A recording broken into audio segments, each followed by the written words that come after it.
Hi, Matt Brown here. I'm going to take you through my ePortfolio. If you look up here, you'll see several tabs.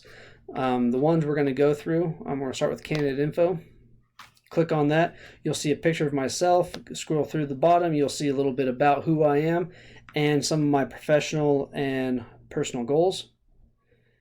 Then back up to candidate info, we'll dive into technology philosophy. And this one, this will brief statement over my feelings and my viewpoints on technology in the classroom and where it fits. And then back to candidate info, my professional resume.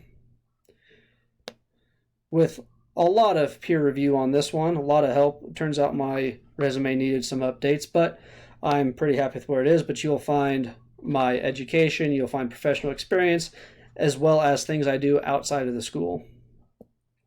Okay, I want to take you to activity evidence and go to my professional development plan. Our school has slowly made the jump over to Google, and with that, I developed a professional development plan to help K through 12 staff, paras, and all office staff become fluent, or at least more fluent with Google Apps and Google Docs, so we can become better collaborators together. Under face-to-face training, you'll see 3 videos. The first video up here at the top is over Google Classroom.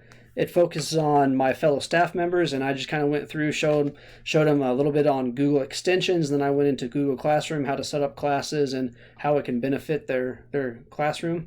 The second video, Scratch is a computer coding website. It teaches the basics of coding to students. So with my 8th grade students, their first semester doing it, this is just a tutorial video of me explaining how to go through the website and how to create a project.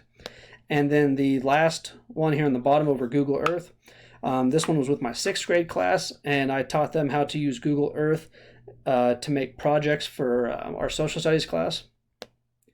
And then back to my professional presentations, I created a presentation for each video. This was for my staff members with Google Classroom. This one was for my 6th graders using Google Earth, and this last one was my 8th grade on coding. Down to article summaries. The 3 articles I chose are right here on this page. The first one is over resistance to change. It talks about why and how it is difficult to get veteran teachers on board with technology integration. Basically, it's an article telling you to take into account their feelings and experience before you start shoving technology down their throat.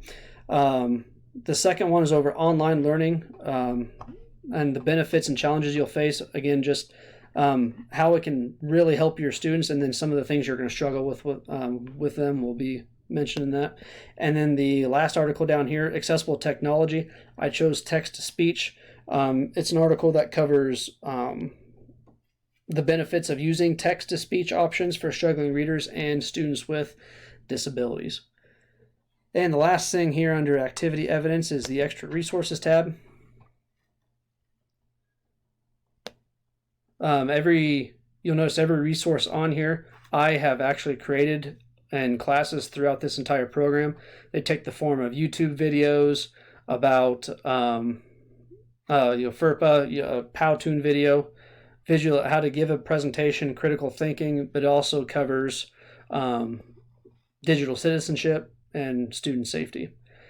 And here under peer review forms, under reports, I have my 2 peer review forms right here. First one from a classmate gave me great feedback, a lot of constructive criticism that I found very helpful.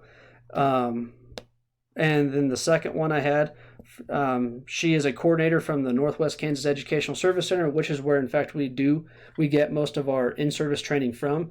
So I figured somebody from there, seeing my plans for in-service days, this would be a good idea. But she gave me some really good feedback too on my professional development plan especially, and gave me some pointers on how to enhance that a little bit. And then this final tab up here at the top right, you'll see reflection. Here you will find my transference reflection over this course and this program, and below that you will find this video that I've posted.